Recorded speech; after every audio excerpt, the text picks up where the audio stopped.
The law of karma and the law of forgiveness. Man receives only that which he gives. The game of life is a game of boomerangs.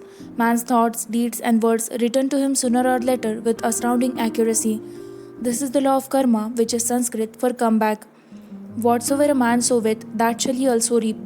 For example, a friend told me the story of herself.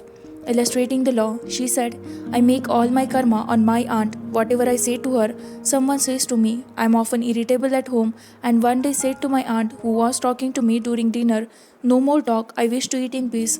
The following day, I was lunching with a woman with whom I wished to make a great impression.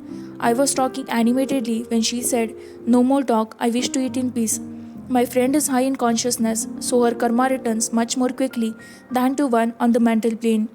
The more man knows, the more he is responsible for, and a person with the knowledge of spiritual law which he does not practice suffers greatly in consequence. The fear of Lord is the beginning of wisdom. If we read the word Lord, law, it will make many passages in the Bible much clearer. Vengeance is mine, I will repay, said the Lord. It is law which takes vengeance, not God. God sees man perfect, created in his own imagination, and given power and dominion. This is the perfect idea of man, registered in divine mind, awaiting man's recognition, for man can only be what he sees himself to be and only attain what he sees himself attaining. Nothing ever happens without an onlooker is an ancient saying. Man sees first his failure or success, his joy or sorrow, before it swings into visibility from the scenes set in his own imagination. We have observed this in the mother picturing disease for her child, or a woman seeing success for her husband. Jesus Christ said, And ye shall know the truth, and the truth shall make you free. So, we see freedom from all unhappy conditions comes through knowledge, a knowledge of spiritual law. Obedience precedes authority, and the law obeys man when he obeys the law. The law of electricity must be obeyed before it becomes man's servant. When handled ignorantly, it becomes man's deadly foe. So with the laws of mind. For example, a woman with a strong personal will wished she owned a house which belonged to an acquaintance, and she often made mental pictures of herself living in the house. In the course of time, the man died, and she moved into the house. Several years afterwards, coming into the knowledge of spiritual law, she said to me, Do you think I had anything to do with that man's death? I replied, Yes. Your desire was so strong, everything made way for it, but you paid your karmic debt. Your husband, whom you loved devotedly, died soon after, and the house was a white elephant on your hands for years. The original owner, however, could not have been affected by her thoughts had he been positive in the truth, nor her husband, but they were both under karmic law. The woman should have said, feeling the great desire for the house, Infinite intelligence, give me the right house, equally as charming as this, the house which is mine by divine right. The divine selection would have given perfect satisfaction and brought good to all. The divine pattern is the only safe pattern to work by. Desire is a tremendous force and must be directed in the right channels, or chaos ensues.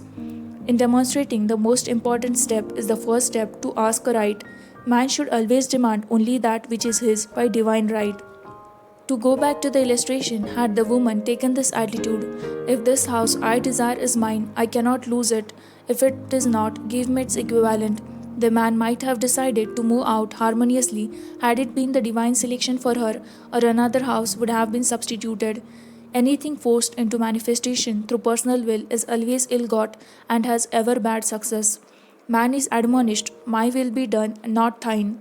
And the curious thing is, man always gets just what he desires when he does relinquish personal will, thereby enabling infinite intelligence to work through him. Stand ye still and see the salvation of the Lord. For example, a woman came to me in great distress.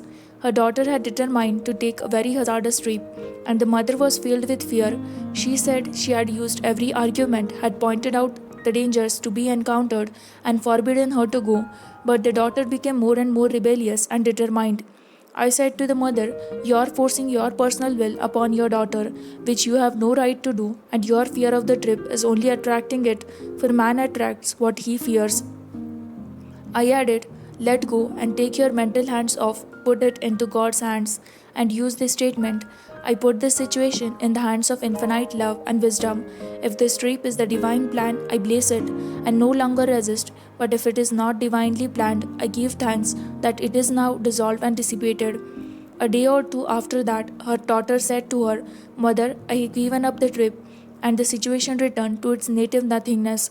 It is learning to stand still, which seems so difficult for man. I have dealt more fully with this law in the chapter on non resistance. I will give another example of sowing and reaping, which came in the most curious way.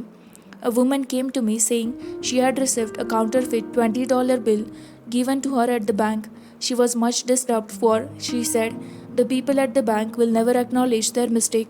I replied, let us analyze the situation and find out why you attracted it. She thought a few moments and exclaimed, I know it. I sent a friend a lot of stage money just for joke. So the law had sent her some stage money, for it doesn't know anything about jokes. I said, now we will call on the law of forgiveness and neutralize the situation. Christianity is founded upon the law of forgiveness. Christ has redeemed us from the curse of the karmic law, and the Christ within each man in his Redeemer and salvation from all inharmonious conditions. So I said, Infinite Spirit, we call on the law of forgiveness and give thanks that she is under grace and not under law, and cannot lose this $20 which is hers by divine right. Now I said, go back to the bank and tell them fearlessly that it was given you there by mistake. She obeyed, and to her surprise, they apologized and gave her another bill, treating her most courteously. So, knowledge of law gives man power to rub out his mistakes. Man cannot force the external to be what he is not. If he desires riches, he must be rich first in consciousness. For example, a woman came to me asking treatment for prosperity. She did not take much interest in her household affairs, and her home was in great disorder.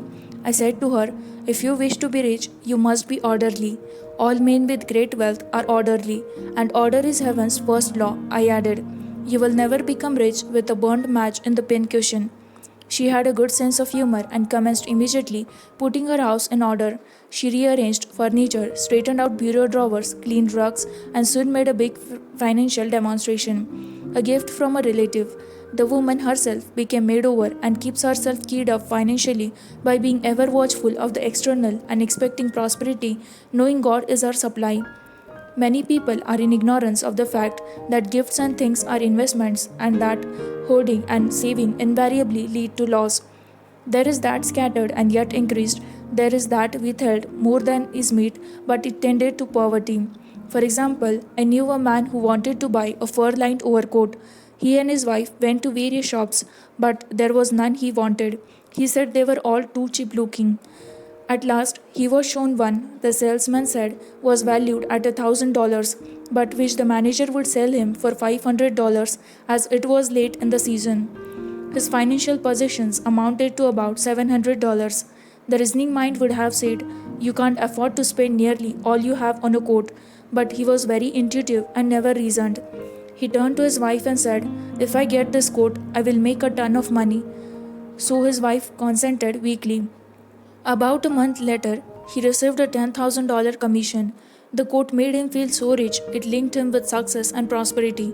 Without the coat, he would not have received the commission. It was an investment paying large dividends.